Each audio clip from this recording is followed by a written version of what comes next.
Hi, I'm Jerome Raska, and I'm excited today to be showing you a little bit of how to create an easy floral crown. With so many of the summer festivals having floral crowns as a popular addition, we as professional florists are so fortunate to be able to offer these for everyone that thinks it's really fun to be wearing one this summer. I like to create them quick and easy because they're often worn for the moment. It's that one occasion that they want to wear something fun and funky and get out and have a great time with their friends. So quickly taking some great cut ivy, you can simply bend it around like this and create the beginnings of a small crown. This can be done with ivy. This can be done with more fragrant products such as this rosemary that we have. All of the textures are what's making floral crowns the craze that they are today.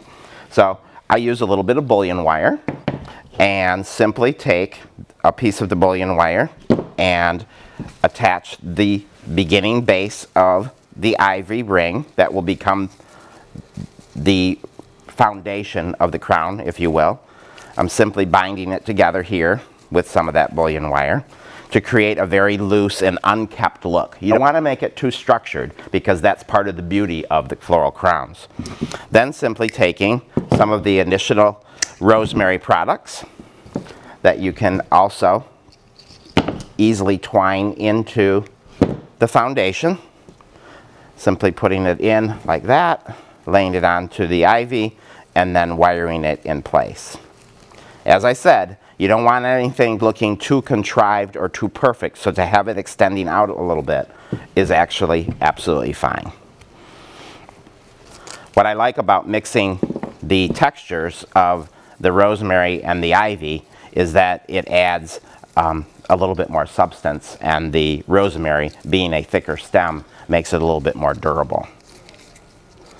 Don't worry about product if you think that it's going to start to fail, because that's actually part of the popularity of the look.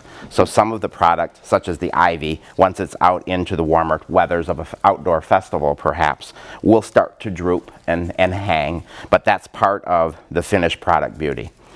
So you can see how that starts to come together in a very free-form format.